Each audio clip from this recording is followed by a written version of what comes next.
Et tout de suite, nous allons parler citoyenneté avec Monsieur le Président. Monsieur le Président. Ah si, j'adore l'appeler comme ça. Monsieur Attends, le mais Président. il a l'allure d'un président. C'est ce que costume, je cravate. dis. J'aimerais bien qu'on le prenne en photo.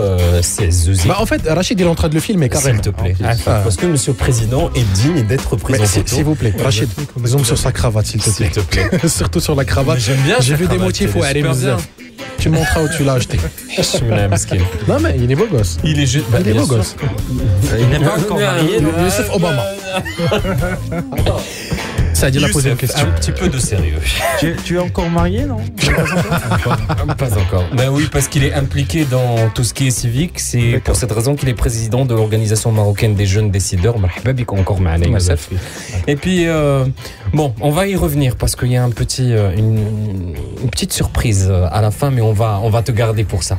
Youssef, اليوم بغينا نهضروا على le rôle ديال l'inscription effective ديال le citoyen في la société civile.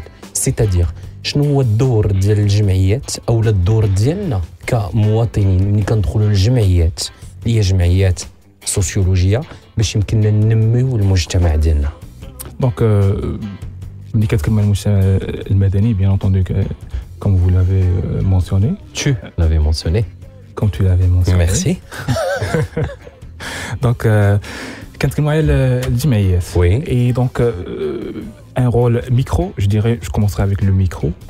Le rôle micro, c'est que ce sont des entités qui permettent de fédérer les initiatives et les efforts de part et d'autre. C'est-à-dire, un exemple très simple. Oui. Au niveau d'un quartier, c'est un peu difficile de prendre une initiative personnelle et d'aller nettoyer le quartier. Je vais dire n'importe quoi. Mais lorsqu'il y a une création d'une petite association, 5 personnes, 7 personnes, et que les efforts de part et d'autre soient fédérés autour de cette entité, ça génère plus d'impact. Ça, c'est au niveau micro. Et donc, je vous laisse imaginer l'impact macro-social, macroéconomique, si l'on considère le fait que les associations ne touchent pas uniquement le quartier, mais aussi, il y a aussi des coopératives, des associations de développement humain, d'encadrement de jeunes comme la nôtre, et ainsi de suite. Quelle est la différence entre une coopérative et une association? Donc une coopérative, elle réunit généralement des producteurs. D'accord. Et elle est créée en principe dans les communes rurales. Dans le milieu rural. كنسميوها تعاونيات. تعاونيات. جايه من التعاون. D'accord. اللي كاين بزاف ديال الفلاحه ولا اللي عندهم جبكيرات عندك الجبكيرات. Exactement. Et qu'est-ce qu'ils sont en train de faire? Ils sont en train de fédérer leurs contributions respectives autour d'un seul canal, je dirais. Et comme ça, ils jouent en quelque sorte sur l'échelle en matière de négociation. Au lieu de négocier pour 5 litres, je ne sais pas, ou 50 litres, on est en train de négocier collectivement avec plus de force de frappe. C'est le cas d'ailleurs, je vais donner un exemple qui est un peu loin, mais qui est très significatif. C'est le cas, par exemple, au niveau de l'Union européenne. Lorsque le Maroc négocie des partenaires économiques, il ne négocie pas uniquement avec la France ou l'Espagne, mais toute l'Union européenne. Et donc, il y a plus de force de négociation lorsqu'on est groupé. Donc c'est un modèle économique en général qui contribue à capitaliser un petit peu les petits efforts pour pouvoir en faire une force.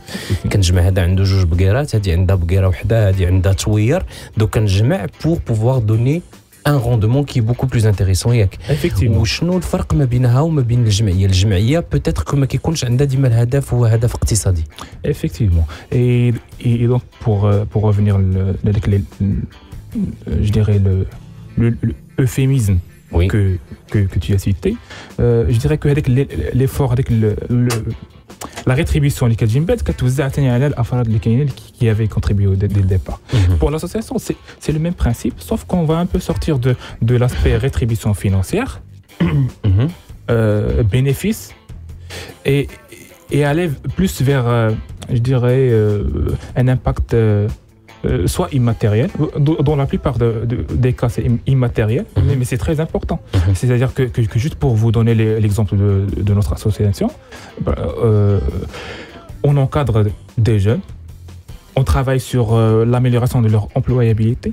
Au lieu qu'ils passent un entretien directement, il vient chez nous, on lui fait une simulation avec des conseils pratiques, etc. Très bien. Et en parlant justement de ça, est-ce qu'il y a je sais qu'il y a une loi qui fédère les associations, mais est-ce qu'il y a une instance gouvernementale ou un ministère qui fédère et qui organise le travail associatif dans le pays?